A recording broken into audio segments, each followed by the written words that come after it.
Coucou, alors nous voici rendus quand même, nous sommes au live 100 déjà de ce défi de 365 jours de live. Je trouve ça dingue d'être déjà au centième jour. C'est passé hyper vite en fait, j'ai l'impression que c'était hier que je commençais ce défi, donc voilà, je trouve ça super chouette. Si tu passes, que tu vois en direct, n'hésite pas à me faire un petit coucou. Et puis si tu vois en replay, à mettre un petit hashtag replay. Voilà. Aujourd'hui, pour fêter ce centième live, j'avais envie de parler d'un sujet que j'aborde pas forcément très souvent. J'avais fait un article dessus, même plusieurs peut-être articles dessus. Et il se trouve que hier, je me suis disputée avec mon conjoint. Donc je me suis dit, bon, allez, on va en parler. Et en plus, j'ai beaucoup de collègues coach parental. Et c'est vrai que c'est un sujet qui revient souvent en fait. Les tensions dans le couple, alors de toute façon, je pense que les tensions dans le couple, quand on est parent, bah, comme on est fatigué, qu'on est stressé, bon bah c'est quelque chose qui revient assez souvent. Et quand en plus on essaye de faire de la parentalité positive et que c'est pas forcément ce qu'on nous a enseigné, ce qu'on a vécu étant enfant, que c'est pas forcément non plus ce qu'a vécu notre conjoint, eh ben, ça peut être encore plus compliqué et encore plus source de conflit. Donc c'est de ça que j'avais envie de vous parler ce soir. Ok, j'ai un loup-garou à la maison. Euh, donc voilà. Et donc, en fait, mon chat qui à chaque fois veut participer au live. Donc, je pense qu'il y a deux trucs, deux critères vraiment importants qui expliquent pourquoi on se dispute autant et qui donnent aussi des clés pour que ça aille mieux, que ça se passe mieux. La première chose, quelle que soit la parentalité qu'on choisit, quelle que soit l'orientation qu'on veut prendre dans notre vie, que ce soit en termes de développement personnel, que ce soit en termes d'éducation, que ce soit en termes d'alimentation même, quand on est en couple, souvent, notre figure d'attachement principale, une de nos figures d'attachement principales, c'est notre conjoint, c'est la personne avec qui on vit. Et donc la figure d'attachement, bah, c'est exactement pareil que pour les enfants. C'est-à-dire que vous avez sûrement déjà entendu parler du fait que les enfants, quand ils rentrent à la maison, souvent ils ont tendance à être un petit peu plus casse-pieds avec nous qu'avec d'autres personnes qui les auraient gardés ou à l'école. Et c'est parce qu'en fait, ils sont en présence de leur figure d'attachement, donc en l'occurrence le parent, ils se sentent suffisamment en sécurité pour tout lâcher, pour lâcher toutes les tensions, la pression, tout le stress qu'ils ont pu emmagasiner dans la journée. Et en fait, nous, on fait un peu pareil dans notre couple. Parce que quand on a passé une journée un peu compliquée, qu'on a accumulé des tensions, que ça a été un peu difficile pour nous, il se peut que quand on rentre à la maison, on décharge sur la personne qui va être là et avec qui on se sent suffisamment à l'aise pour tout lâcher, pour ne ne plus faire attention à notre façon de parler, ne plus avoir de filtre, ne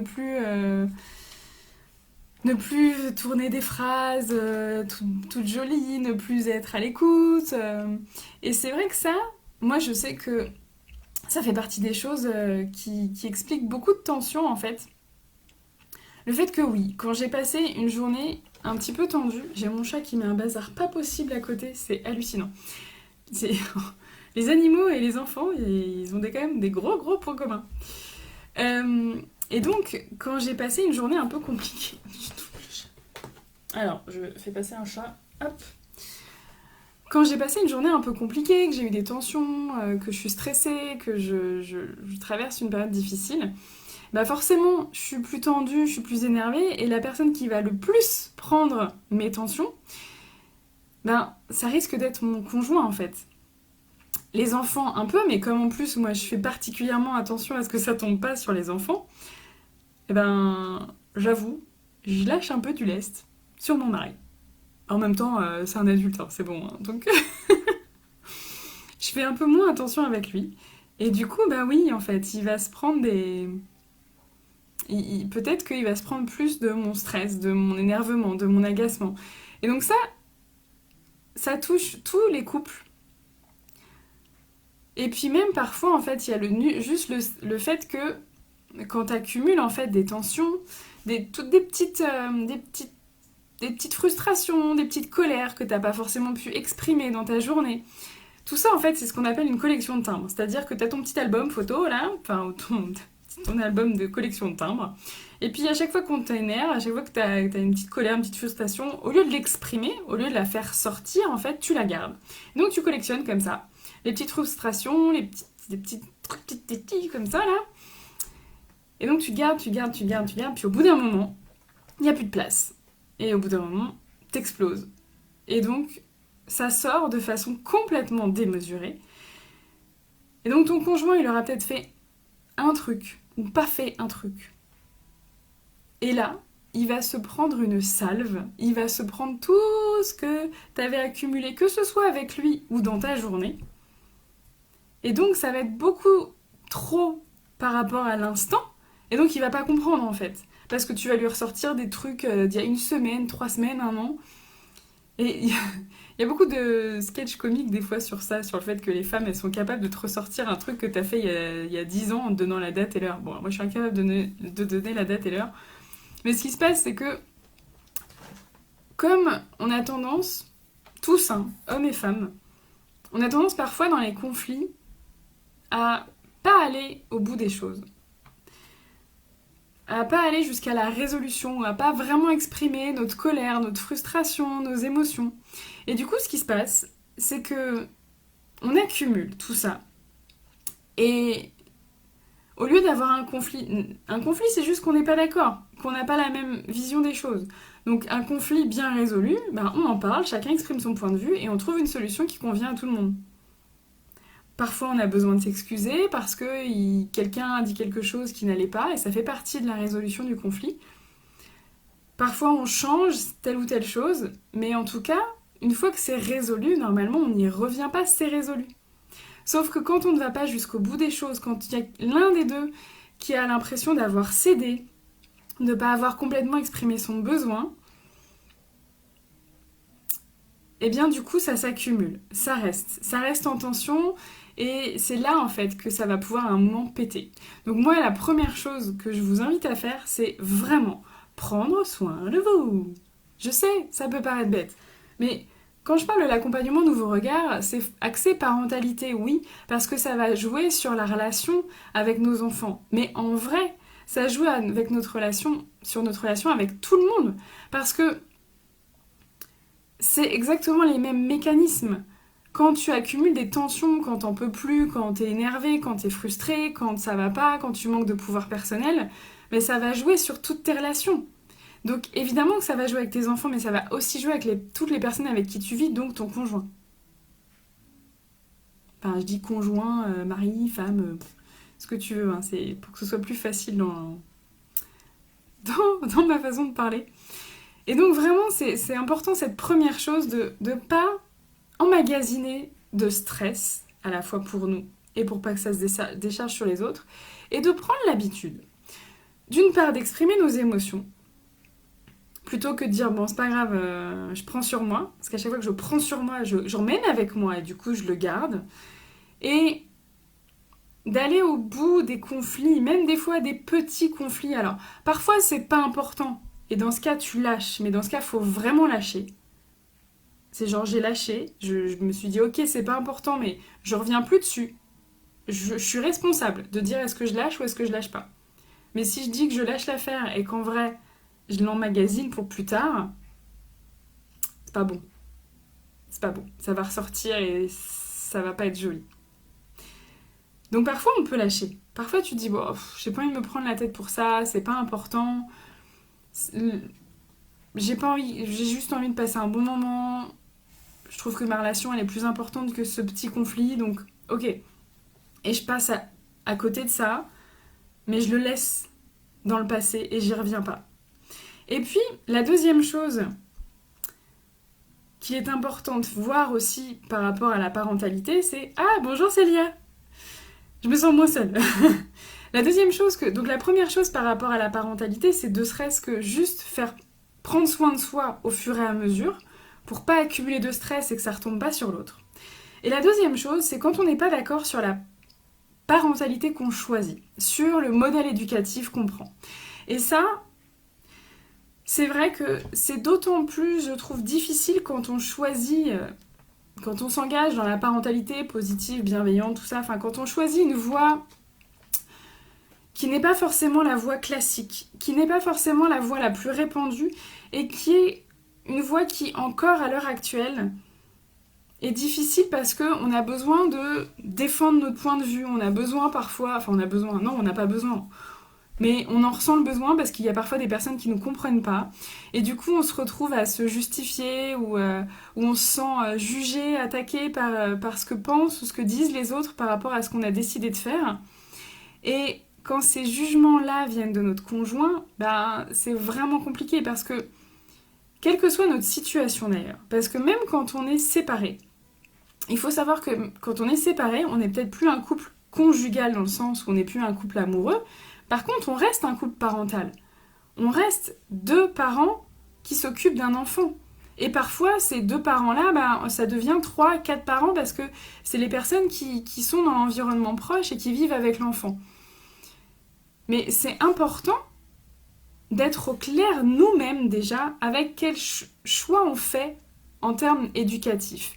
Quel modèle on veut donner, qu'est-ce qu'on veut nous faire avec nos enfants. Évidemment que dans l'idéal, ce serait bien d'être d'accord au moins sur les grands principes. Sur, par exemple, est-ce qu'on punit pas, est-ce que... quel type de règles on met en place, quel est le cadre dans cette maison. Et en même temps, parfois, il y a des règles qui sont pas tout à fait les mêmes avec le papa, avec la maman, avec l'autre parent. Et les enfants peuvent s'adapter à ça. C'est compliqué, évidemment, ça simplifie pas les choses. Ah, coucou Alexa! Tu m'impressionnes avec ton rythme de life au quotidien. Mais c'est un rythme, écoute, on s'y fait. Moi, je suis dans le flow, j'y vais.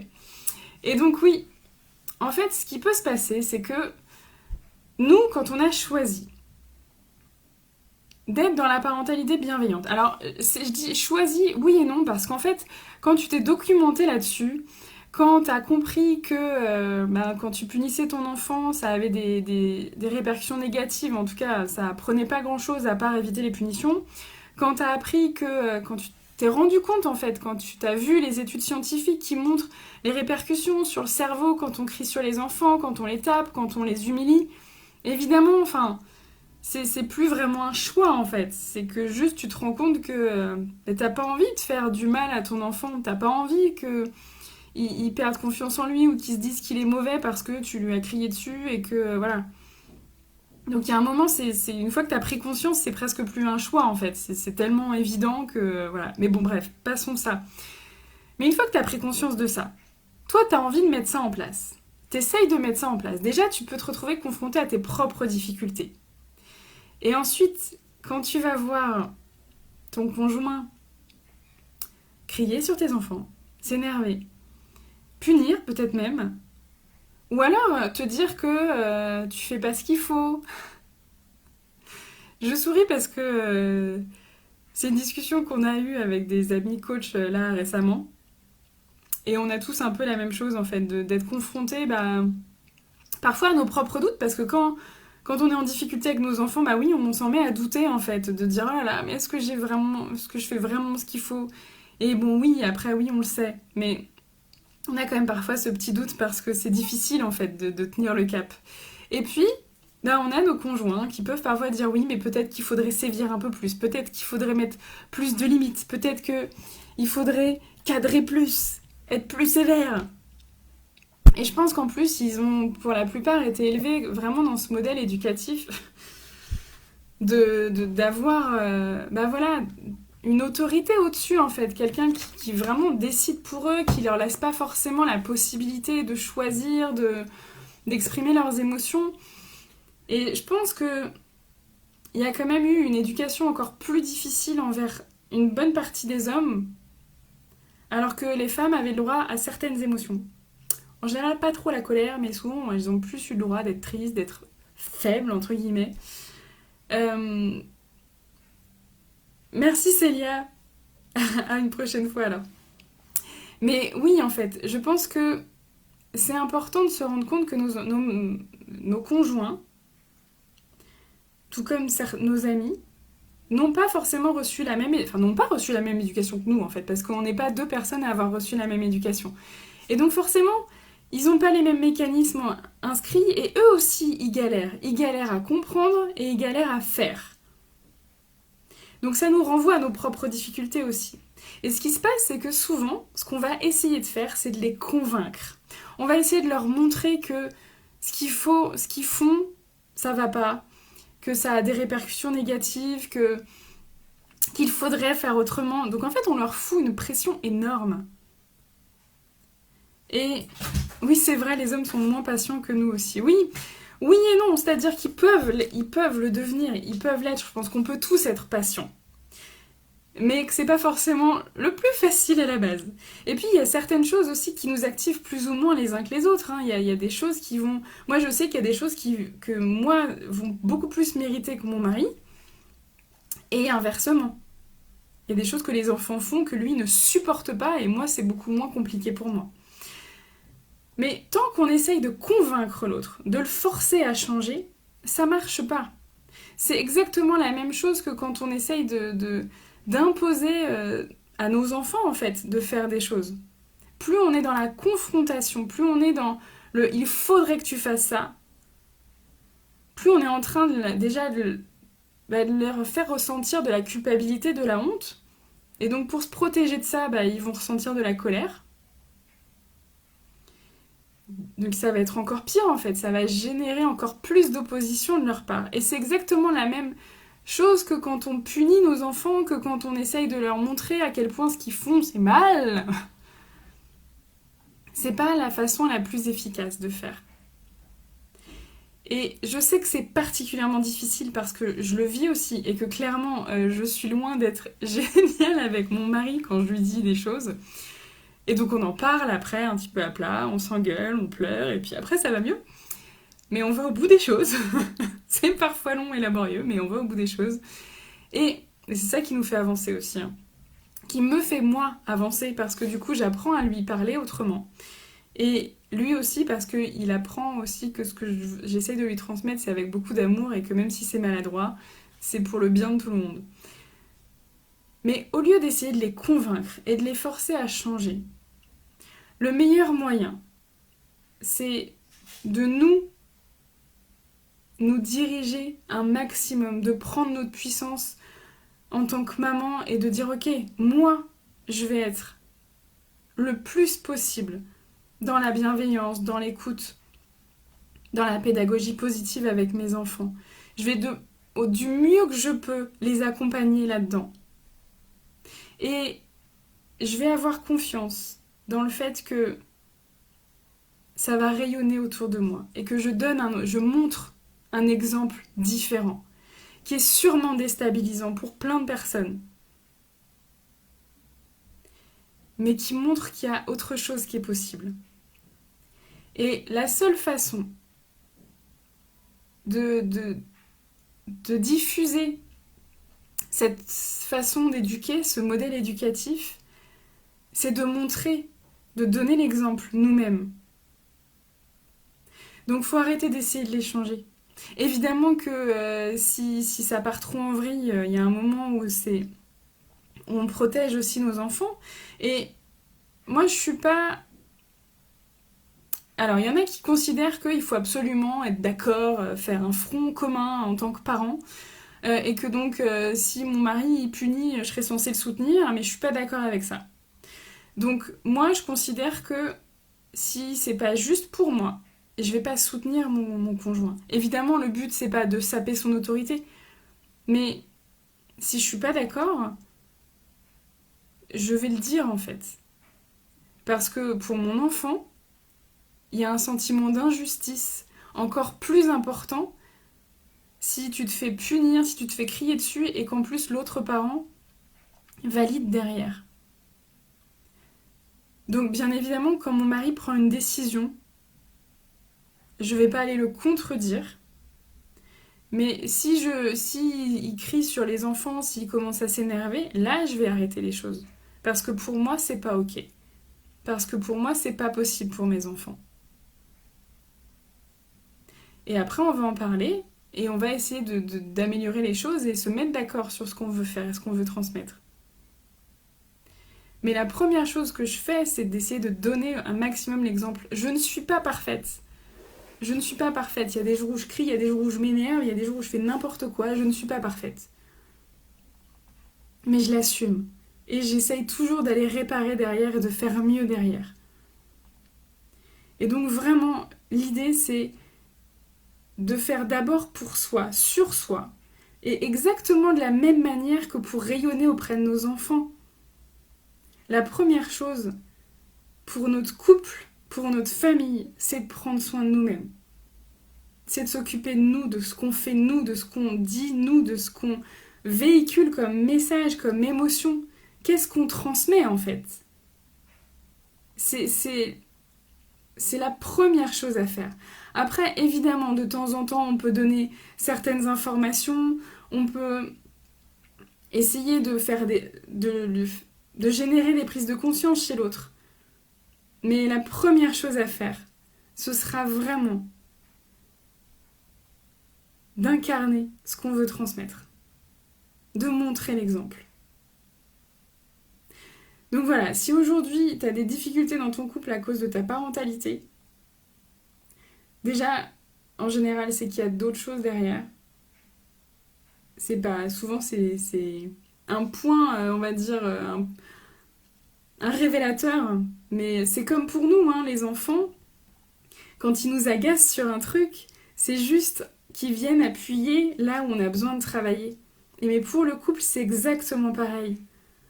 Ils viennent titiller là où on a besoin de se parler, là où on a besoin de travailler quelque chose dans notre couple et aussi sur nous-mêmes. De toute façon, pour être bien dans sa famille et dans son couple, il n'y a pas de mystère. La première chose, c'est de se sentir bien soi-même. On ne peut pas être bien avec les autres si on n'est pas bien avec nous-mêmes. C'est vraiment la pierre angulaire de tout le reste. Et sinon, on n'est pas dans l'authenticité, on n'est pas dans des relations vraiment pleinement intimes et claires en fait. Donc voilà, c'est vraiment les choses qui me tiennent à cœur, que je transmets que je transmets dans mes accompagnements et je pense que c'est vraiment quelque chose de fondamental pour tout le monde. De réussir à se reconnecter à soi, à ses propres besoins, à ses propres ressources, à qu'est-ce qu'on peut faire nous-mêmes pour nous, comment on peut faire en sorte, nous,